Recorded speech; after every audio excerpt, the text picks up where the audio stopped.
Hi, and if you're new here, welcome to the channel, and if you're not, welcome back. It is good to be back with you guys. So today I'm going to be talking about 7 tips on how to avoid burnout, because as you can see from my last video, I shared exactly how I reach burnout and how I am going through burnout. As someone that's literally currently still recovering from burnout, these are 7 tips that I literally have to ensure I do every single day to ensure that my mental health and my physical health and that everything is just back to how it's supposed to be.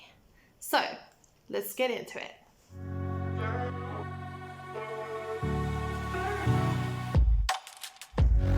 Number 1 is identify your stressors. This is so important because it doesn't help that you're going to try and fix your mental health, but you still have those stresses, or you're still uncertain what caused the initial burnout. Was it overworking? Was it an emotional stress or a stress factor in your life that you just can't get over? For example, finances. What is the stressor in your life that needs to change? Unfortunately, the only way that things will change is if you are going to decide to change it and implement steps that you're going to take to change it. We can't carry on with the same pattern or doing the same thing and expecting a different result. So it's important to identify what is your stresses in your life, what triggers you into going into burnout or feeling overwhelmed or feeling really tired. Number 2 is rest. This is something that is so overlooked, and I think it's because of hustle culture. With the generation that we're in, or the societal pressures that we are facing, and everyone calls it hustle culture or just being super productive or driven. I just feel that we just put on so much pressure on ourselves and we overperform, overachieve. We are or we can say we're driven, we're highly motivated and all that, which is great. It's good to be motivated, it's good to be driven, it's good to do things as well and as good as you can. But if you're not balancing that out with rest, I promise you, you're on your way to burnout. Number 4 is exercise. Get out there, go for a walk, go to the gym, run, take your dog for a walk, whatever form of exercise, if it's a dancing class, if it's a karate class, whatever it is that you like or don't even know that you like. You can even watch it literally on YouTube. YouTube, like this platform, literally has so many different options that you can have a look at, that you can do it literally in your bedroom. But I would advise you to go out, go get some fresh air, go for a walk, go for a run, take a dog for a walk, go to a park, go to the beach. The better we try and just fill our mind with a bit of rest, and sometimes we can only do that when we actually leave our houses. I found that especially if you work from home like I do, I feel rested when I also leave the house to go somewhere, to just take my mind off of all the chores, all the work, all the everything I need to do at home. So it's always fun to just go to a dog park and take the dogs out, or to go walk on the beach, or just go and be outside a bit. Number 4 is get organized. This is the step that you are going to take to organize your life. Sometimes being overwhelmed because of, say, a disorganizational point in your house, for example, chores not being done because you don't know which chores to do, you can always divide them on a daily basis and say you're going to do 10 minutes of chores every day, and you're going to say on which days you are going to do what. If you spread it out and you get a bit more organized in that sense, it will definitely help you a lot. From a working perspective, if you have tasks that you need to get to and you feel very overwhelmed with work and the things that you need to do, get organized. Create a plan for yourself on tasks that you are going to get to, tasks that you are going to try and achieve, or what needs to get done and prioritized first. And then you have your set of tasks that can wait for a little bit, so that you can have a look at perhaps the week after, etc., and just stay on top of it. Sometimes if you are someone that is not a planner or doesn't like writing down your tasks, I really encourage you to do it, and I really do suggest it.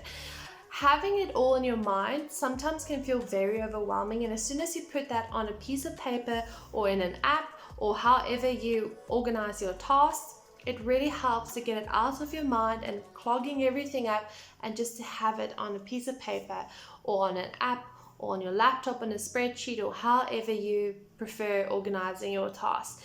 It just helps because then you can rest knowing that you have that there. It's ready for you for when you need to do your work or when you need to address it. But for now, you're not going to think about it because you are going to think about getting yourself healthy and resting. Next up is boundaries. I cannot explain to you how important this is, especially for me. I am a people pleaser and I'm not proud of it, and I'm working on it because I really don't want to be. I have gotten much better than what I used to be, but there's still a bit of work that I need to still do on it. So putting in boundaries in place really helps. If you're wondering what type of boundaries I'm talking about, if you are going to say that with people, so say for example, people keep giving you things to do and you keep saying yes to do it and it's not your job to do them, speak up and say, listen, I'm so sorry, I would love to do this, but I don't have the capacity right now to do this for you. If you are being asked from a job perspective, like from your boss to do something and you're like, I don't want to, I don't know how to say no. This is also good to just have a look at how you can say that. So it depends on how your relationship is with your boss or whoever's giving you work to do, but just to be transparent with them, and but not from a negative perspective of like, I'm not doing this is too much work, I'm already overloaded with work, but just rather being in an understanding and more transparent openness to go to them and say that you are going to start with the task, or if you are, and then just say, but you just want to let them know that you are at capacity at the moment, but to try and get to a resolution with it. Now, boundaries also means in terms of your time. What is a boundary that you're putting in place with regards to things that you're doing? So say work is something that's very, very overwhelming for you. What is the boundary that you're going to put in time-wise? Ensure that you put in a boundary to take your lunch. Ensure that you put in breaks in between your working times to refresh your mind. Even if it's a 5-minute break, just to get away from your desk, just stand outside or make yourself a cup of coffee or do something, but ensure that you take regular breaks and really do ensure that you take your lunch. I know that, I don't know why, but I know that we don't take our lunches when we work full-time for a company, and I don't know why it's so difficult for us. I feel like obviously we have so many things to do, so you overworked, like you have a lot of things to get to and tasks to action. But I feel like we pride ourselves when we work overtime, and especially if you're not going to get anything from it. Now, I do understand if you have instances where you have to do that, but not on a regular basis. But if it's starting to become a pattern, I would really advise you to take a step back and say, this is the boundary that I'm putting in place. I'm taking my lunches, I'm taking my breaks, because I promise you, if you're not going to do it, you will reach burnout. Now, boundaries will also be in terms of people, unfortunately. Some people do just stress us out. Some people, there's some people that I know that would, instead of, when I'm around them on a conversation with them, instead of it just being a neutral conversation, it will be a conversation that's very negative and very down and very like pessimistic in a way, and that amount, or like complaining and just everything's negative. And all of that, even though it's you want to be a person, if it's your family member or friend that's going to support them, but if you don't put in a boundary for yourself mentally, you don't have to tell the person, I'm putting in a boundary to not talk to you for a while or whatever, but you can try and back off a little bit, and just to ensure that the time that you spend with them might be just a little bit less, just to protect yourself. Not being mean, I promise you, even though you might feel that way, but it's just going to help you. You don't want it to lash out and be like, I can't take it anymore.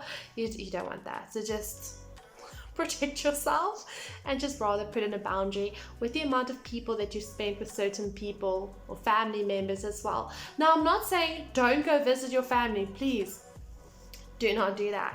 Go visit your family, but just put boundaries in place, or just lessen the time, or when you feel triggered while being there and you're like, I can't, just, you can excuse yourself and just say you don't feel very well at the moment, and then just rather go home. It's not that we're avoiding it, but we're trying to put in boundaries to protect our own mental health, especially if you're trying to work through burnout. So hand in hand with that goes discipline. It is important to have discipline in place, and it's really difficult. Now, even if you are recovering from burnout, discipline is still important. We want to ensure that we're resting, but discipline is going to come in to ensure that we're doing all of those things that we need to do to get ourselves better. Discipline in the times, for example, that you wake up or go to bed at night. Discipline, for example, when you are finishing work and taking your lunches and taking your breaks. And also discipline with regards to the productivity in your working environment, so that when you do your work, do your best to focus on your work. Try and be as productive as you can to ensure that your employers or if you're self-employed or however, to ensure that you're just giving everyone the best version of yourself. That's like so overrated to say that, but you don't want to waste your own time. You don't want to waste anyone else's time. So don't procrastinate. Don't sit at work and thinking about all the struggles and things that you have. If you're going to follow all these steps, it will ensure that you're going to apply discipline when you're working as well, to ensure that you're being as productive as you can within the times that you need to get work done, and then to ensure that you take your breaks, that you do your exercises, etc., to get to a better, healthier mental space. Next up is to check in with yourself. Be kind to yourself. Now, I do not believe in the sayings as a Christian of like being your authentic self and no, I'm not saying any of that, but I'm saying to check in with yourself. If you are feeling physically that you feel stressed, overworked, you feel knots all over your body, your muscle tension, all that, and you just feel so exhausted and so tired, check in with yourself. If you need to take a long bath at the end of the day, do it. If you feel like that you need to go to bed a bit earlier that night, do it. Whatever's going to, I don't want to say whatever and then people go and thinking that drinking and all that is okay, because it's not. It doesn't help you, just suppress it. But check in with yourself. If you need to rest. If you need to book a day or two off, or go to the doctor and ask them to get you booked off, or get medication if you're struggling with it, check in with yourself and get it done. The second last point is speak up. This is something that I feel we don't often do. We don't tell people when we go through struggles. We don't tell people when we in burnout, or when we like on the verge of having a mental breakdown, and it's all to do with pride, unfortunately. We want on our socials, we want everyone to think and see that we are happy and the best versions of ourselves, #living my best life. But once we go through the opposite aspect of, or opposite spectrum of it, and we experiencing like the real exhaustion and just where everything feels like you need a timeout right now, then we don't share that. And I'm not saying go share everything on your social platforms, but speak up. If you have a friend or family member that you can talk to, that you can trust, and that can also serve as a support for you, that would be amazing. If you need to go see a counselor or a therapist, there are great Christian therapists that I know that helped me when I was going through burnout and lots of mental and emotional trauma. I promise you, getting the help really, honestly helps.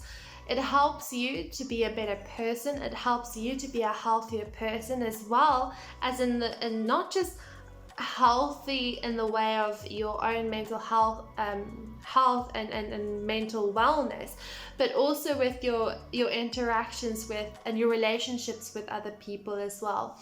We sometimes want to brush off this getting help or speaking up as a sense of pride, and I don't need it, and it's just being stubborn sometimes.